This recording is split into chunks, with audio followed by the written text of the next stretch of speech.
हम लोग पेटलावद क्षेत्र के दौरे पर थे तो देखा कि एक ट्रैक्टर ट्रॉली में टमाटर भर के ले जाए जा रहे हैं। योग से वो ट्रॉली हमारे आगे चल रही थी।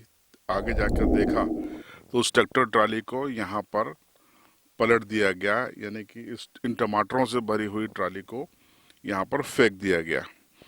पता किया तो किसान हमारे परिचित निकल आए। महेंद्र भाई भी है जो किसान यूनियन के जिलाध्यक्ष हैं, और जितेंद्र भाई हैं जो सचिव हैं। तो दोनों किसान नेताओं को क्यों फेंकना पड़ रहा है ये टमाटर, ये मन में सवाल आया। तो सोचा कि आपसे बातचीत करवा देते हैं। जितेंद्र भाई, सबसे पहले तो मैं आपको बधाई देना चाहता हूं कि 2022 में किसानों की आमदनी दोगुनी हो जाएगी, मोदी जी ने कहा था, और उनके समर्थक कहते हैं कि वो जो कहते हैं वो करते हैं। तो बधाई आपको। बताइए क्या करें। आमदनी दोगुनी हुई कि नहीं? दुगनी हो गई, सरकार के हिसाब से दुगनी हो गई है उनके कागजों पर। हाँ। राजा बोले दीन है तो दीन है, तो उनके जो चेले हैं वो भी बोलेंगे कि हाँ दीन है। उनको रात और दिन से कोई फर्क ही नहीं है। लेकिन वास्तविक स्थिति तो आपके सामने है। मतलब ये हमने भेजा था टमाटर मंडी। मैंने इसीलिए आपसे सवाल किया कि आमदनी दोगुनी करने की जो बात थी, दिसंबर समाप्त होने में 4 दिन बचे हैं और आपको ये टमाटर क्यों फेंकना पड़े?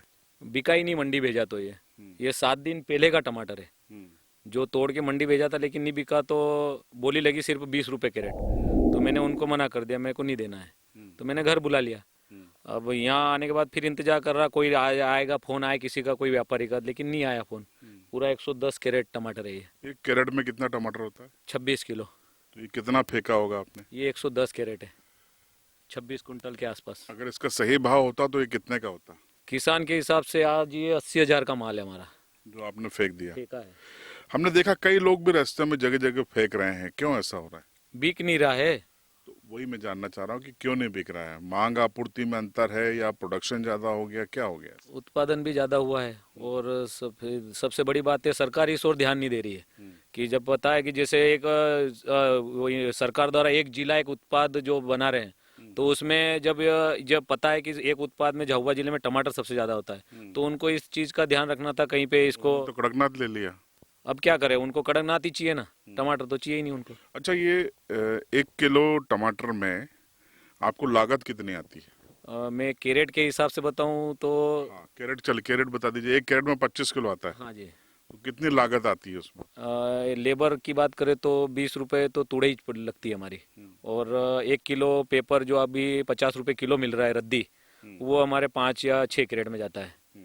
और उसके बाद में यहाँ से भेजने का मंडी किराया 50 रुपया, और इस पे कमीशन है, हिमालय 5 रुपए, 5 रुपए तुलई है। तो हमको मतलब 100-120 रुपए तो इसका खर्चा ही है। खर्च चाहिए, उसके ऊपर कुछ मिले तो कमाई उसके है। ऊपर जो मिले हमारी कमाई है। तो ऐसा हो नहीं पा रहा है। नहीं हो पा रहा। चलिए, अब महेंद्र भाई से बात करेंगे। जिलाध्यक्ष हो आप, आपके पास किसान बात करते होंगे, क्यों इस बार टमाटर पिट गया? टमाटर पीटने का कारण है कि सरकार एक्सपोर्ट पे ध्यान नहीं दे रही, इंपोर्ट ही इंपोर्ट कराया जा रही है किसानों को। मतलब आज देश में स्थिति ऐसी हो गई कि तानाशाही शासन हो गया। किसानों को ना ही देखा जा रहा, अनदेखी की जा रही है सरकार की ओर से, और ना ही किसानों की कोई किसी भी चीज के भाव नहीं है।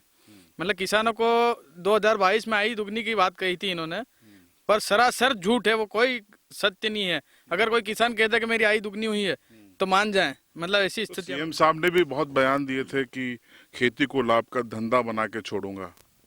सीएम साहब के खाली बयान ही रहते हैं। उनके मतलब 1000 बयान में से एक आध बयान कभी सही हो जाए।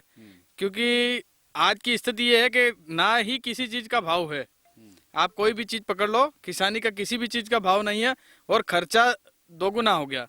उसके बाद लेबर का खर्च बढ़ गया। उसके बाद भी सरकार मतलब किसानों को यूरिया है, ये सारी चीजें है, वो भी प्रोवाइड नहीं कर पा रही है। मतलब ये सरकार का क्या, मतलब हारी हुई सरकार मानते हैं हम तो। लेकिन लगातार कृषि कर्मण अवार्ड मिल रहे हैं मध्य प्रदेश को। ये अवार्ड कैसे ला रहे सेटिंग करके, ये नहीं, हम नहीं जानते। स्थिति आपके सामने दिख रही है कि ये क्या हो रहा है इस देश की स्थिति। और अगर आगामी समय में इस पर ध्यान नहीं दिया गया अगर, तो मैं आपको बता दूं सर कि बहुत जल्दी देश डूबने वाला है। आप चिंता व्यक्त कर रहे हैं। जय जवान जय किसान, ये नारा दिया गया था सबसे पहले पंडित लाल बहादुर शास्त्री जी ने। दूसरी बार इसको नारे को आगे बढ़ाया अटल बिहारी वाजपेयी साहब ने। जय जवान जय किसान और जय विज्ञान। किसान हमेशा सरकार की प्राथमिकता में रहता है, ऐसी सरकारी दावे होते हैं। जमीन पर क्या हो हालत होती है किसान की, इन तस्वीरों के जरिए आप देखिए, समझिए और बताइए, अगर आप किसान हैं तो क्या वाकई में आपकी आमदनी दुगनी हो गई? कमेंट बॉक्स आपके लिए।